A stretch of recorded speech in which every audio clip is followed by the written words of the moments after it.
안녕하세요. 콩띠입니다. 오늘은 바로 교육학 6개월 공부법입니다. 영상은 1편과 2편으로 나누어 올라갈 거예요. 1편에서는 교육학 개요, 그리고 저의 공부법, 2편에서는 답안 작성 방법, 추천하는 공부법, 인출 추천 방법 순서로 진행하겠습니다. 교육학은 임용시험 1교시 총 60분간 진행됩니다. 총 20점 만점으로 과락컷은 40%인 8점이 되겠죠? 학부 교직 수업에서 배웠던 거의 모든 과목이 전체 범위입니다. 그렇다면 문제는 어떤 식으로 출제되느냐? 바로 논술형 문항 한 문항으로 되어 있습니다. 논술형이라는 것은 문제를 읽고 서론, 본론, 결론을 일정한 형식 하에 내 주장과 근거를 논리적으로 구성해야 한다는 말이겠죠.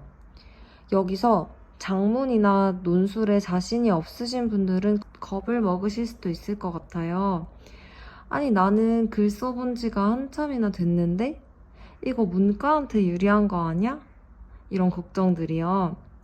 저도 처음 임용시험 모의고사를 풀던 7월 중순만 해도 질에 겁을 먹었었어요. 그치만 논술형 문항이라 하더라도 몇 가지 공식만 아시면 전혀 걱정하실 필요가 없어요. 그 내용은 2편에서 이어집니다.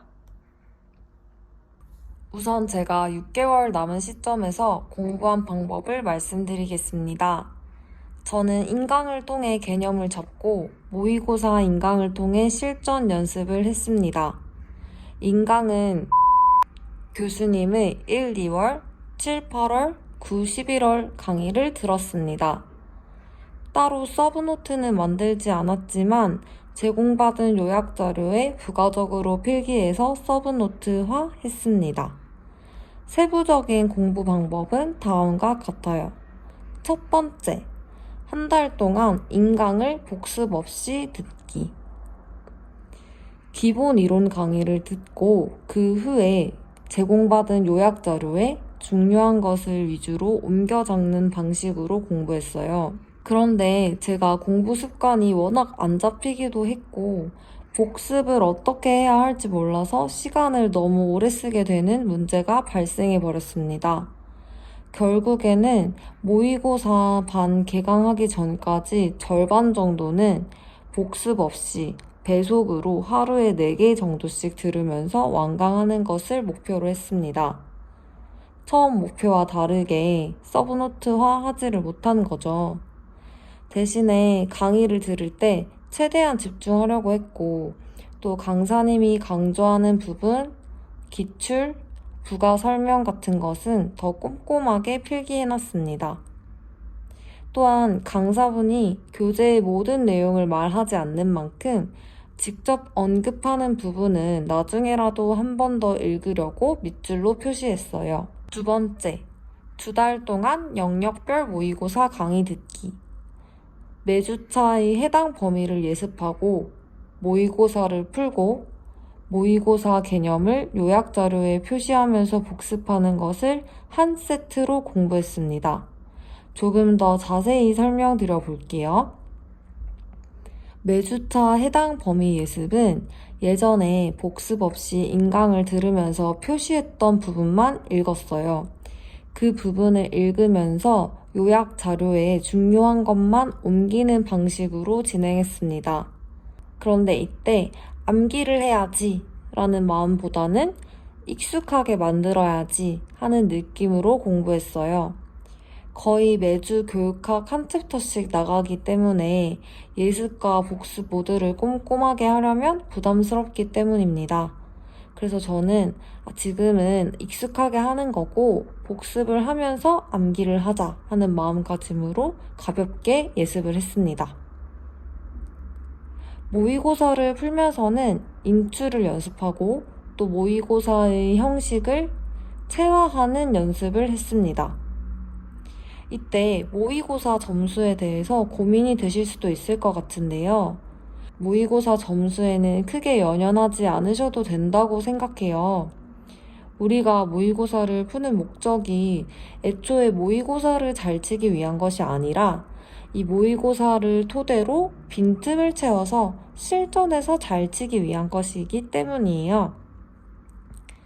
혹시 모의고사 점수가 높게 나온다고 해도 그건 단기 기억의 덕을 본 것일 뿐 진짜 내 것은 아니다 라는 마음을 가지시는 게 좋을 것 같아요.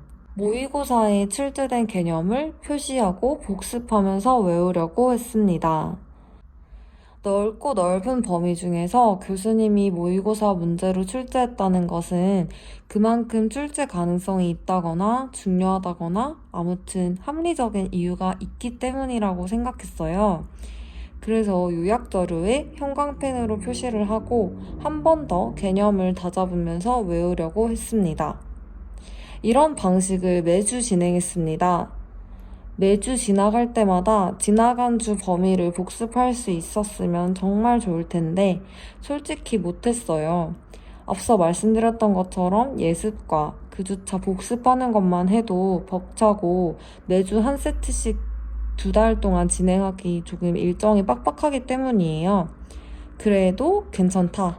9월에서 11월에 또 할 거다라는 마음으로 담담하게 진행하시기를 바랍니다.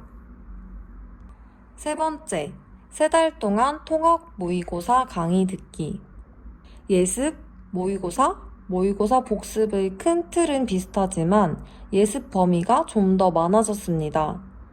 7, 8월에는 매주 한 파트에서만 출제가 되었다면 9에서 11월에는 교육학 전체 범위가 예습 대상이 되면서 이전과 같은 방식을 취하기는 조금 어려워졌기 때문이에요. 대신 개인적으로 매주 2파트에 해당하는 분량의 요약 자료를 공부하는 것을 목표로 했어요. 요약 자료만 읽은 이유는 이미 제가 한번 걸러서 중요한 것만 남겨놨고 교수님이 워낙 중요하다고 하시는 부분이 많아서 그 부분들만 반복해서 읽어도 어느 정도 숙지가 되는 것 같았기 때문이에요. 다른 건 다 모르겠고 이 알맹이 부분만 암기하자는 마인드를 가졌습니다. 여기서 제가 암기에 신경을 썼던 이유는 암기를 하지 않으면 내가 아무리 이해하고 있고 알고 있어도 점수가 안 나올 수 있겠구나 하는 생각이 절실히 들었기 때문입니다. 모의고사를 풀면 풀수록 내가 분명 아는 부분인데 핵심 키워드가 생각이 안 나고 인출이 안 되는 게 너무 빈번했어요. 이때쯤부터는 최소 3번은 읽었으니 슬슬 점수가 나올 법한데 점수가 안 나오는 이유가 인출이 안 되기 때문이다 라는 분석이 되었기 때문이에요. 그래서 저는 모의고사를 예습하고 복습할 때 어떻게든 인출을 일상화하려고 했습니다. 머릿속으로 이해된다, 알겠다 하고 넘어가는 게 아니라 외웠다, 키워드 안 빠뜨렸다가 나올 때까지 공부했어요. 제가 어떻게 인출하고 외웠는지는 다음 편에서 알려드릴게요. 전공이 80점, 교육학이 20점 비중이기 때문에 아무리 교육학이 어려워도 너무 많은 시간을 투자해서는 안 됩니다. 점수뿐만 아니라 시험 범위도 전공이 훨씬 넓고 많아요. 전공 강사, 교육학 강사 모두 전공대 교육학을 9대1로 해야 한다고 할 정도입니다. 제 머리로도 이해는 되지만 그게 저한테는 정말 불가능했어요. 왜냐하면 모의고사를 실시하는 데만 1시간이 걸리고 복습하는데 최소 1시간, 그리고 그 다음 예습을 하기 위해서 공부하는데도 최소 1시간이 걸렸기 때문이에요. 이 최소 시간만 잡아도 3시간이었고 이것마저도 시간이 부족해서 모의고사에 나온 개념을 복습하고 다음 모의고사 대비를 예습하는 것조차도 계획대로 잘 되지 않았어요. 그래서 저는 전체 공부 시간을 결국 늘려서 9대1이 아니라 9대3으로 최소한 3시간은 꼭 공부하려고 노력했습니다. 그런데 11월에는 모의고사를 1회 푸는 것 자체도 부담스러웠어요. 인간 커리큘럼을 따라가면 거의 한 주에 2개에서 3개의 모의고사를 풀어야 하는데 전공 공부할 게 너무 많고 모의고사를 풀고 복습이나 부족한 부분을 공부할 시간이 부족했기 때문이에요. 그래서 이때부터는 모의고사를 풀 때 서론, 본론, 결론을 다 쓰는 대신 본론만 작성하고 빠르게 복습했습니다. 그리고 제공된 모의고사를 전부 다 풀지 못할 때는 눈으로라도 읽으면서 담때 걸을 것 과감하게 걸렀어요. 이때는 인출도 손으로 쓰면서 해갈 시간이 없어서 구두로 하고 나를 믿고 넘어갔습니다. 여러분들도 이 시기에는 교육학 공부 시간을 들이시거나 전체 공부 시간을 늘리시더라도 아무튼 교육학 공부 비중은 조금 줄이실 필요가 있습니다. 여기까지가 1편의 내용이었습니다. 2편에서는 여러분들이 더욱더 궁금해하실 법한 답안 작성 방법, 추천하는 공부법, 인출 추천 방법 순서로 진행될 거니까 다음 영상도 많이 기대해 주시길 바래요.